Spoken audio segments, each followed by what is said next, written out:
Mesdames et messieurs, bonsoir et bienvenue au TBA Nouvelles 18h. Ce soir, un incendie meurtrier à Vénus. Depuis quelque temps, l'Iran participe activement à son programme nucléaire, ce qui rentre en conflit avec plusieurs pays du monde.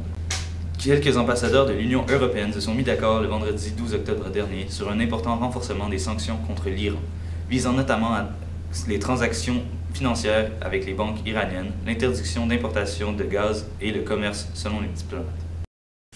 Et maintenant, nous avons sur nos lignes un historien spécialisé dans le domaine du Moyen-Orient.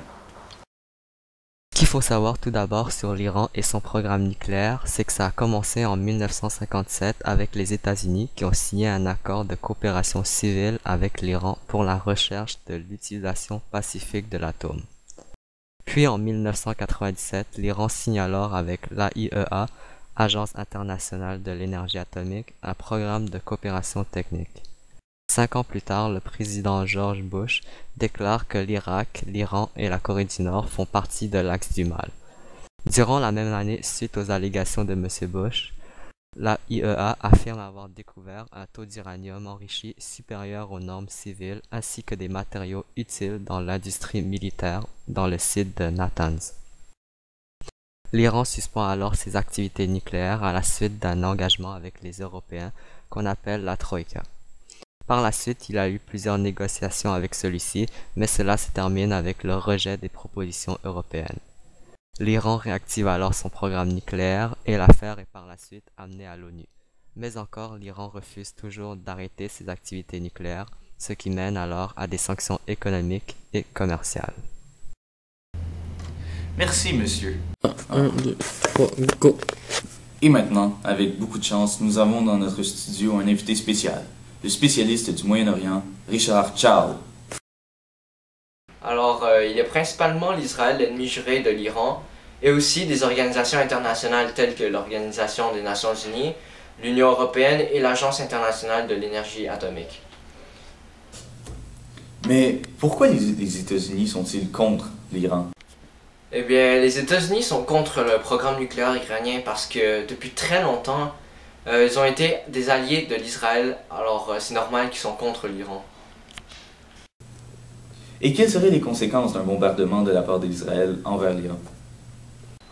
Donc, en cas d'une attaque israélienne contre l'Iran, la Chine et la Russie vont probablement répliquer avec une nouvelle guerre mondiale, ce qui va engendrer des problèmes au niveau international, et aussi, la Chine a menacé les États-Unis de rompre les liens économiques. Mais M. Chow, y a-t-il une solution à ce conflit? Ça roule. Pour le moment, les organisations internationales font de l'ingérence en imposant des sanctions économiques contre l'Iran, et notamment, l'Union européenne gèle les avoirs dans les secteurs bancaires et pétroliers. En effet, ils interdisent de faire des transactions financières entre les banques iraniennes et européennes, et aussi l'exportation des matières qui peuvent servir au programme nucléaire iranien.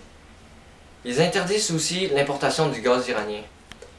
De plus, il y a aussi le groupe 5+1 regroupant les 5 membres permanents des Nations Unies, ainsi que l'Allemagne, qui tenteront d'entretenir des dialogues diplomatiques avec l'Iran pour trouver une solution qui plairait à tous. Et maintenant, nous recevons un spécialiste en économie de l'Université McGill. Il va nous parler de la situation économique en Iran. Bon, l'économie de l'Iran se base principalement sur le pétrole. En effet, 80% de son exportation brute totale constitue à l'exportation de ces derniers. Comme mon collègue l'a dit précédemment, l'Union européenne a déjà interdit l'importation du gaz iranien. Si les autres pays suivent l'exemple de ces pays européens, l'Iran pourrait très bien tomber dans une crise économique, puis on ne veut pas ça. De plus, la monnaie iranienne a déjà baissé de 4% en un jour. Et puis le chômage pourrait aussi augmenter davantage. Au niveau de l'importation iranienne se constitue vraiment à des principaux objets d'industrie et de technique. Ses principaux partenaires d'exportation et d'importation sont les Émirats arabes unis, la Russie, la Chine et la Corée du Sud. Bref, les conséquences économiques sur l'Iran de ce conflit nucléaire sont vraiment énormes. Je vous remercie, M. Chow, de nous avoir accordé votre temps.